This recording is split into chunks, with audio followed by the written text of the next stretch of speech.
We're facing a difficult time in this day and age. Secularism is taking over, and Christianity is falling away from the people. But the Lord has given us the keys, so we have missionary work, preparing the church for the new rapid growth of missionary effort that's occurring right now.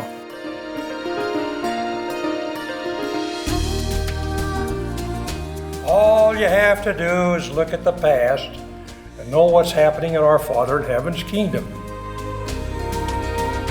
I love New York. It was a wonderful place to witness what happens when the church grows. The church in New York in those days was relatively unknown. I thought I'd lost my mind by going there. Shortly after I arrived, I was asked to be on the World's Fair Committee. And when it came to the World's Fair, as I remember, he wanted that to be exactly perfect and correct. I fell in love with the training of the missionaries, getting them ready to teach the gospel. Missionary work had become more difficult. I mean, you can't walk up and down a street and not be distracted by a magazine stand or an advertisement. But the Lord placed us in the right spot to do a marvelous work while we were there. Ours became the key pavilion as they would come off the subway entering the World's Fair. For 2 wonderful years, the Mormon Pavilion served millions of people coming to the fair and listen to these great missionaries. The result of the World's Fair caused a rash of baptisms like I had never seen. And it totally revolutionized what everyone thought of our church.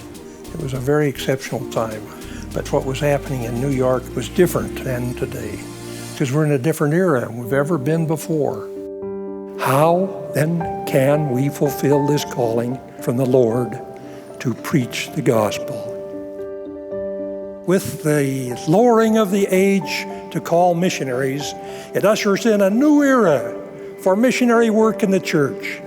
The very nature of missionary work, therefore, must change if the Lord is to accomplish His work. The missionaries are now authorized to use internet in their proselyting efforts.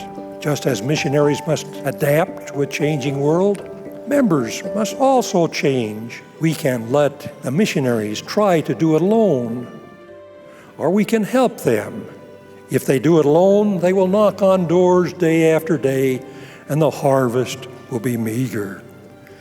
Or as members, we can assist them in finding and teaching. The greatest responsibility of us, no matter our calling or station in the church, is to preach the gospel. The Lord's work moves forward when each of us understand and fulfill our purposes, and we will experience profound success in missionary work. May we, both members and missionaries, ever be united in fulfilling our missionary purpose to help others come unto Christ.